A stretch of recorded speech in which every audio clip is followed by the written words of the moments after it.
So 1983 is when this law came into being. The context in the moment was the Dukakis administration, who you probably remember ran for president. Dukakis administration was deinstitutionalizing our mental hospitals, reintegrating people into society, and they were concerned that if someone fell on tough times, they would be homeless and then be a bigger problem.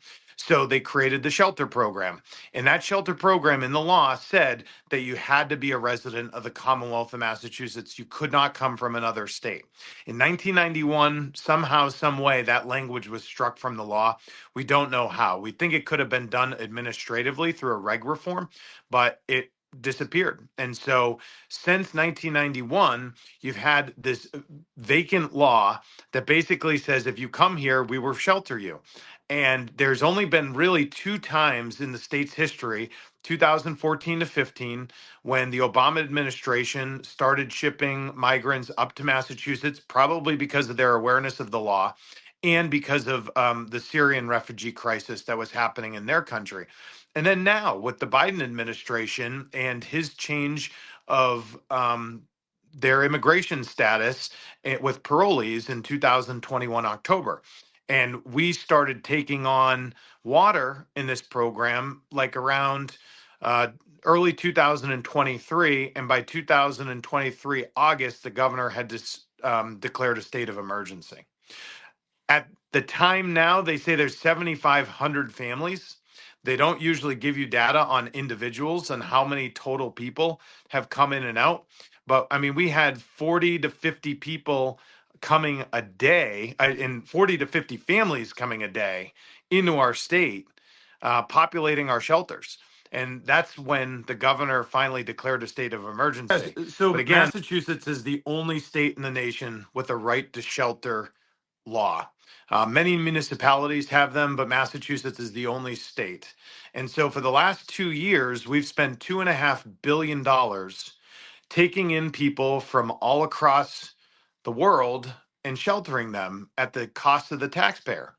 And what we've started to learn is that the vetting process for a bunch of these individuals is flawed because we've had dangerous criminal migrants coming into Massachusetts and inflicting harm upon not just our people, but some of the people in the shelter. And so this gentleman, Sanchez, is the most recent from the Dominican who trafficked $1 million worth of fentanyl, heroin, and cocaine and had firearms that are illegal in Massachusetts. And he's got a taxpayer funded shelter program, which he's living out of. Juxtaposed by a constituent call that we just had, mother of two, whose house burnt down in my district a few days ago, and she can't get access to a shelter because we've decided to help the world. I mean, this is outrageous, and it's something I've called to change multiple times. But beyond the fairness, now we have a public safety threat, and that's untenable and unacceptable. So now the governor, through executive order, has started reducing the amount of time that people can stay. They have put like a 6 months residency requirement to some effect, but none of this is in law.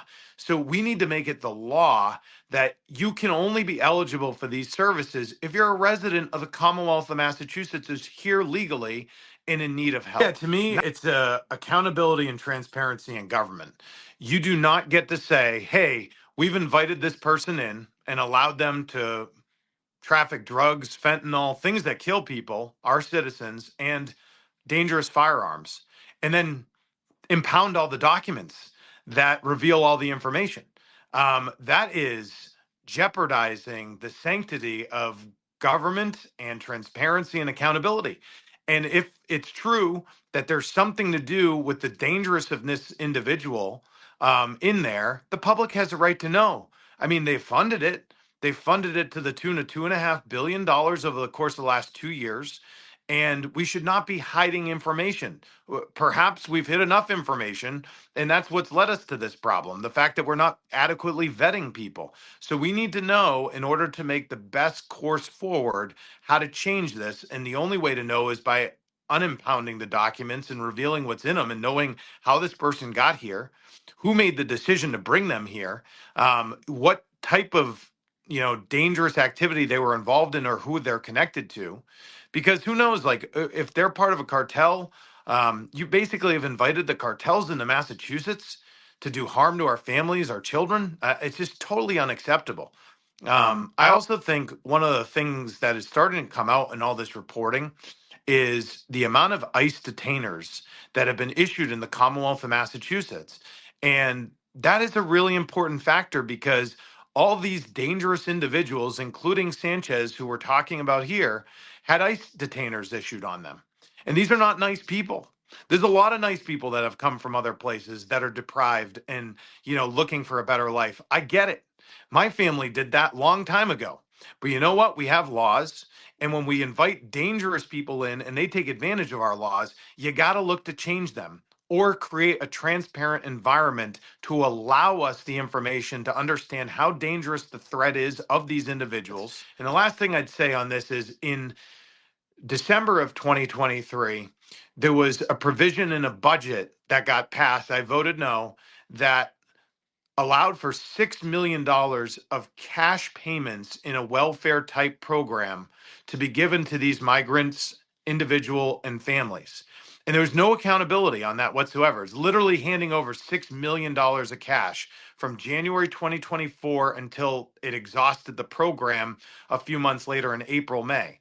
And so there's no accountability on how that money got spent, where it got spent, if it was for actual needs like food and medicine, diapers, whatever, or if nefariously someone came into our state, saw this program, and used it to buy drugs and guns. And so that raises even more questions on accountability. This is really about now government competence and whether or not we have the ability to keep people safe. And